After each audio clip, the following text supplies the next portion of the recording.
안녕하세요. 비호성형외과 성형외과 전문의 손유성 원장입니다. 사람마다 흉곽, 굴곡에 따라 가슴 모양이 조금씩 다르다는 것을 알고 계신가요?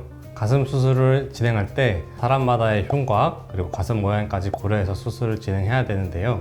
오늘은 유형별 가슴 모양에 따른 수술 방법에 대해서 알아보도록 하겠습니다. 보통 환자분들의 가슴을 보면 좌우 대칭이 잘 맞는 분들도 계시지만 짝가슴, 새가슴, 오목가슴 등의 특징을 가지고 계신 분들이 많이 계십니다. 이러한 가슴 모양들의 특징으로 고민하는 분들이 많이 계신데요. 짝가슴, 새가슴, 오목가슴에 대해서 헷갈려 하시는 분들이 계시는 것 같아서 알려드리도록 하겠습니다.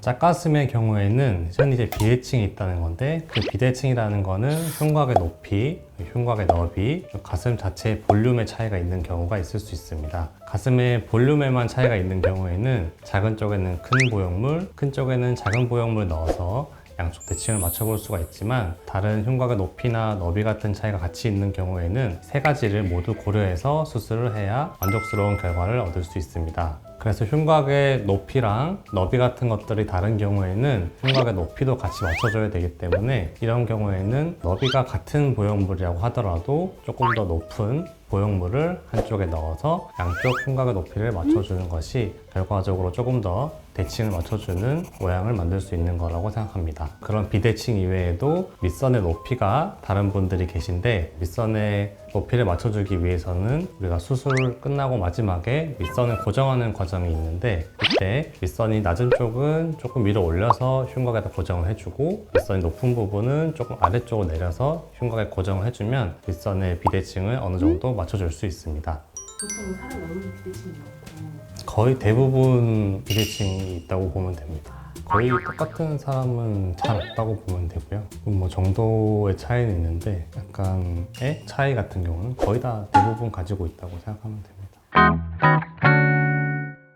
일반적인 흉곽은 가슴 가운데 부분이 조금 들어가서 활 모양을 이루고 있는데, 새가슴인 경우에는 가슴 가운데까지 튀어나와서 둥그런 모양을 하고 있습니다. 가슴뼈가 앞으로 튀어나와 있다 보니까 가슴이 조금 벌어져 있는 모양을 하고 있는 경우가 많고, 가슴에 보형물을 넣게 되면 보형물이 조금 바깥쪽으로 이동하려는 경향이 있습니다. 그렇게 되면 수술 후에 가슴이 조금 더 벌어져 보이는 그런 모양이 될 수 있기 때문에, 수술을 시행할 때는 가슴의 안쪽으로 대흉근을 조심스럽게 박리해서 조금 더 공간을 만들어주고, 보형물 같은 경우도 본인이 가지고 있는 가슴 너비보다 조금 더 넓은 보형물을 집어넣어주면 새가슴 분인 경우에도 조금 더 예쁜 가슴골을 만들어 줄 수 있습니다.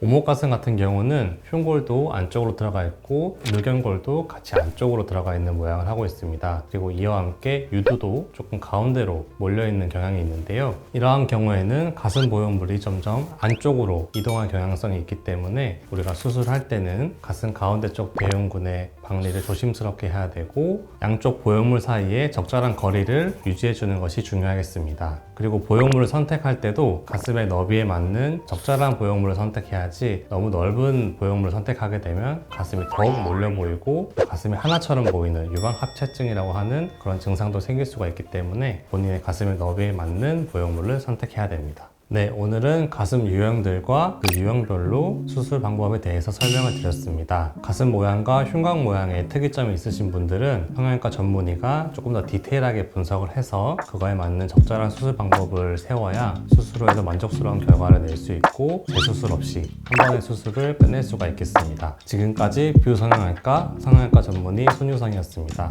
감사합니다.